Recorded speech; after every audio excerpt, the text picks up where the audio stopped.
Assalamualaikum. Hari ini adalah hari terakhir di dalam tahun 2021.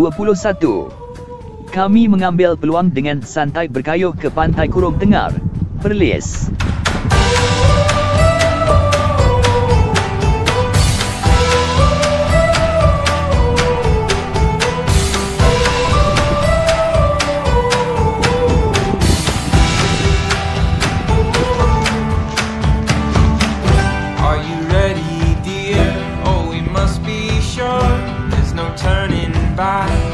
We're out the door.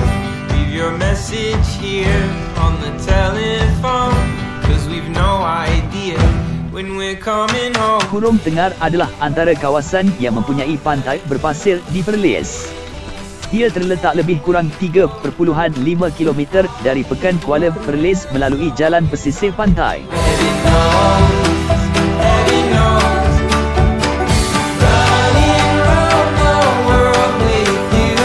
Mungkin ramai yang tidak tahu bahawa satu ketika dahulu, pantai ini pernah menjadi tempat persinggahan penyu belimbing.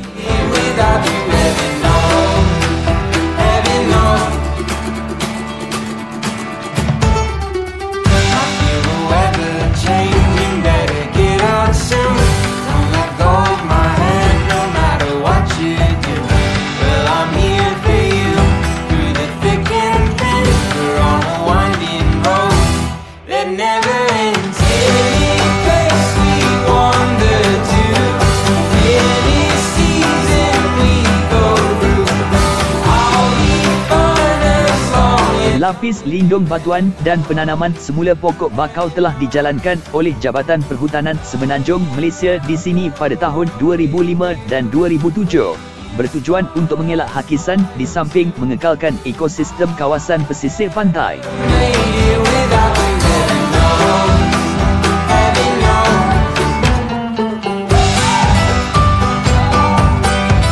Kami berkayuh ke bahagian muara sungai untuk menikmati sapaan angin timur dan pemandangan laut menghadap Langkawi.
Trek tepian laut yang melalui kawasan Paya yang menjadi tempat singgahan unggas.